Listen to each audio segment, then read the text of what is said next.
उर्मिला नाम की एक 55 साल की महिला जो कि उत्तर प्रदेश के बरेली जनपद के शीशगढ़ थाना क्षेत्र की रहने वाली थी, रोजाना की तरह पशुओं को खिलाने के लिए चारा लेने अपने खेत गई थी। रोजमर्रा के जीवन में शामिल उनका ये काम कब उनका काल बन जाएगा, ये शायद ही उन्होंने कभी सोचा होगा। चारा लेने के दौरान गला दबाकर उनकी हत्या कर दी गई और सबसे चौंकाने वाली बात यह कि हत्या के बाद सजने संवरने की सामग्री उसी के आसपास फेंक दी गई। अब आप ये जरूर सोच रहे होंगे कि आजकल हत्या की खबरें बिल्कुल सामान्य हो गई हैं, तो जरा ठहरिए।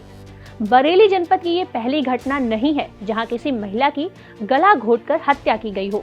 दरअसल बरेली जनपद में पिछले 6 महीने में 9 महिलाओं की हत्या हो चुकी है। हत्या का तरीका भी लगभग एक प्रकार का है और ये हत्यारा सिर्फ महिलाओं को निशाना बना रहा है।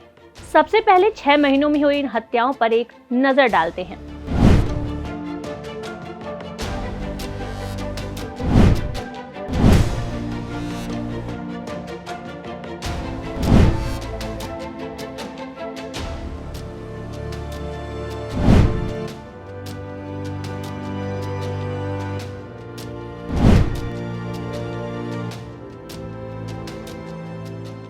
इन सब हत्याओं में जैसे हमें कुछ बातें सामान्य दिखी, आपको भी जरूर दिखी होंगी, और वो है हत्या करने का तरीका और हत्या करने की जगह।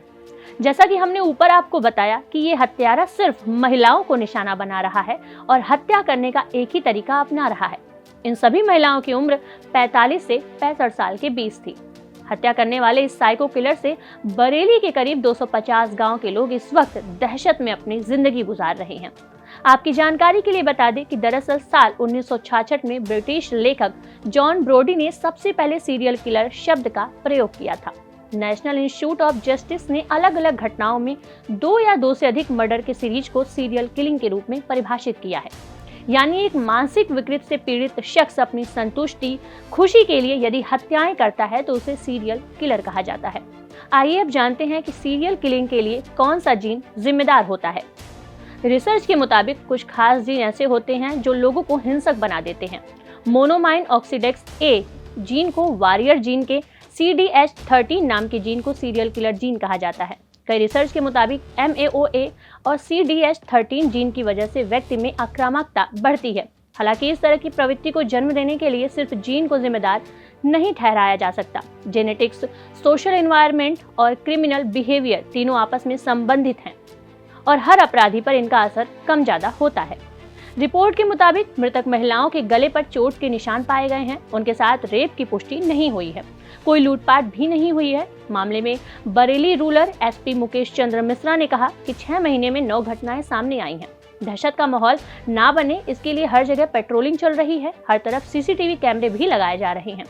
3 घटनाओं में कार्रवाई चल रही है और उनका विसरा प्रिजर्व करके रखा गया है। अब आप सोच रहे होंगे कि ये विसरा क्या होता है और इसे प्रिजर्व करके क्यों रखा जाता है। दरअसल मानव शरीर के अंदरूनी भाग फेफड़ा, किडनी, आंत को विसरा कहते हैं।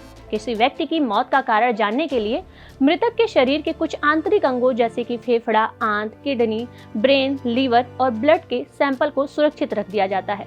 विसरा सैंपल की जांच फॉरेंसिक साइंस लेबोरेटरी में की जाती है। किसी व्यक्ति का शव देखने पर उसकी मृत्यु संदिग्ध लगती है, यानी कि अगर किसी की मौत जलने से, जहर निगलने से, गोली लगने से, गला रेतने से, करंट लगने से, रेप से या डूबने से होती है तो इन स्थितियों में शक के आधार पर पुलिस की मांग पर विसरे को सैंपल केमिकल एग्जामिनर के पास भेजा जाता है।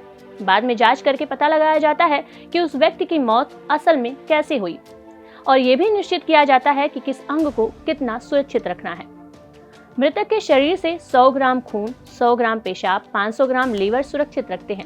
इसे सैचुरेटेड सॉल्ट सॉल्यूशन में सुरक्षित रखा जाता है, जिसके बाद जांच करने पर सही रिपोर्ट सामने आ सके। विसरा को 3 शीशे के जारों में सुरक्षित रखते हैं। एक में जितने भी पाचन तंत्र हैं उन्हें रखते हैं, दूसरे में ब्रेन, किडनी, लीवर और तीसरे में ब्लड को रखा जाता है।